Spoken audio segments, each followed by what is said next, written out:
جو انتہا پسند ہندو ہیں ان کے ہاتھوں جو ہیں وہ مظالم کا شکار بنتے رہتے ہیں. اور اس کے ساتھ ساتھ پچھلے کچھ عرصے میں آپ نے یہ دیکھا ہوگا کہ مسلمانوں کی جو عبادت گاہیں ہیں یعنی جو مساجد ہیں اور اس کے ساتھ ساتھ جو درگاہیں ہیں ان کو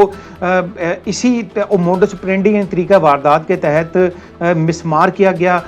اور مساجد کو شہید کیا گیا. اور اس کے ساتھ ساتھ وہاں پر جو ارد گرد کی آبادیاں تھیں مسلمانوں کی حتیٰ کہ ان کو بھی بلڈوزر سے گرا دیا گیا. اور اس کے بعد اس سے پہلے جو واقعات ہیں اور اس کے بعد جب مسلمانوں نے احتجاج کیا تو اس کے بعد ان کو احتجاج بھی نہیں کرنے دیا گیا اور ان پہ لاٹھی چارج کیا گیا, فائرنگ کی گئی, جس کے بعد جو ہے یہ اس قسم کے نتائج جو ہیں وہ ہم دیکھ رہے ہیں. اصل میں جو مودی انتہا پسند حکومت ہے وہ مسلمانوں کو مسلسل وہاں مظالم کا شکار کر رہی ہے. وقف بل ہو یا وقف املاک ہوں ان پہ جو وہ قبضہ کرنا چاہتی ہے, چاہے وہ ہوں یا پھر اس کے ساتھ ساتھ مساجد جو ہیں ان کو شہید کر کے وہاں پر مندر کو تعمیر کرنا ہو, یا پھر اس کے ساتھ ساتھ مسلمانوں کی جو مقدس شخصیات ہیں ان کی توہین کی جا رہی ہے بی جے پی رہنماؤں کی جانب سے اور انتہا پسند ہندوؤں کی جانب سے. تو مسلمانوں کے خلاف میں یہ سمجھتا ہوں کہ یہ سلسلہ جو ہے دن بدن بڑھتا چلا جا رہا ہے. مسلمان وہاں پہ نہ صرف ہندوتوا پالیسیوں کے نتیجے میں نہ صرف مظالم کا شکار ہیں بلکہ اس کے ساتھ ساتھ ہم یہ دیکھ رہے ہیں کہ ان کو ان کی املاک سے بھی محروم کیا جا رہا ہے. مسلمانوں کے گھروں پہ قبضے بھی کیے جا رہے ہیں, مسلمانوں کی عبادت گاہیں بھی محفوظ نہیں ہیں. اور مسلمانوں کے ساتھ ساتھ اہم بات یہ ہے کہ نچلی ذات کے جو ہندو ہیں, جو دلتس ہیں, وہ بھی اس پرسیکیوشن کا شکار ہیں جو کہ ہندوتوا پالیسی کے نتیجے میں پیش آ رہی ہیں. میں آپ کے ساتھ یہاں ایک نہایت ہی اہم فگر جو ہے وہ شیئر کرنا چاہوں گا کہ یہ جو مساجد کو شہید کر کے وہاں پر مندر تعمیر کرنے کا جو سلسلہ ہے یہ ہندوتوا پالیسی کا ایسا تسلسل ہے کہ جس کے نتیجے میں آپ یہ دیکھیں کہ انڈیا کے اندر اس وقت شدید افراتفری پھیلی ہوئی ہے. مسلمان اپنے آپ کو بالکل بھی کہیں پر بھی محفوظ نہیں سمجھتے. 36,000 ایسی سائٹس ہیں, 36,000 ایسی مساجد ہیں یا مسلمانوں کی درگاہیں ہیں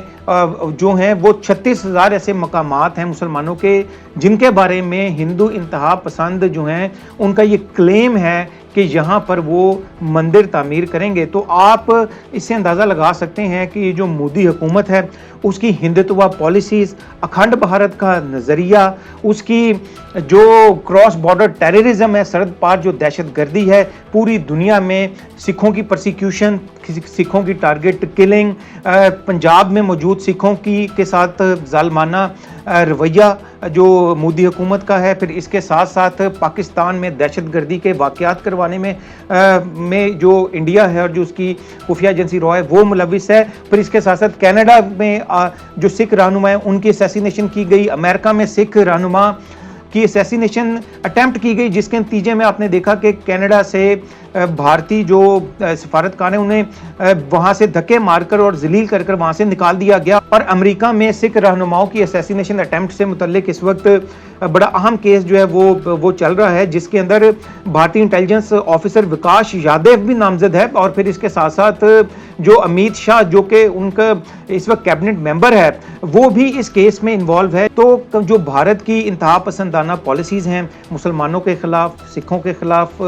نچلی ذات کے جو ہندو ہیں دلت ان کے خلاف, اور پھر جو اس کی دہشت گردانہ کاروائیاں ہیں, کراس بارڈر ٹیررزم ہے, میں سمجھتا ہوں کہ یہ تمام تر ایسی کاروائیاں ہیں جس کے نتیجے میں بھارت نہ صرف عالمی سطح کے اوپر انتہائی دباؤ کا شکار ہے بلکہ اندرونی طور پر بھی وہ اس وقت کھوکھلا ہو چکا ہے. اور اس کے اپنے اندر یہی وجہ ہے کہ اس وقت 20 سے زیادہ آزادی کی تحریکیں چل رہی ہیں, وہ ناگالینڈ ہو, میزورام ہو یا دیگر اور علاقے ہوں جہاں پر اس وقت وہاں پر جو لوکلز ہیں وہ بھارت سے آزادی کا مطالبہ کر رہے ہیں. تو اس وقت بھارت کو ہوش کے ناخن لینے چاہیے, مسلمانوں اور دیگر جو وہاں پہ اقلیتیں ہیں ان کو ان کے رائٹس جو ہیں وہ دینے چاہیے. اور میں سمجھتا ہوں کہ عالمی اداروں کو اپنا کردار ادا کرنا چاہیے اور بھارت کو قانون کے کٹہرے میں لانے کی اس وقت ضرورت ہے.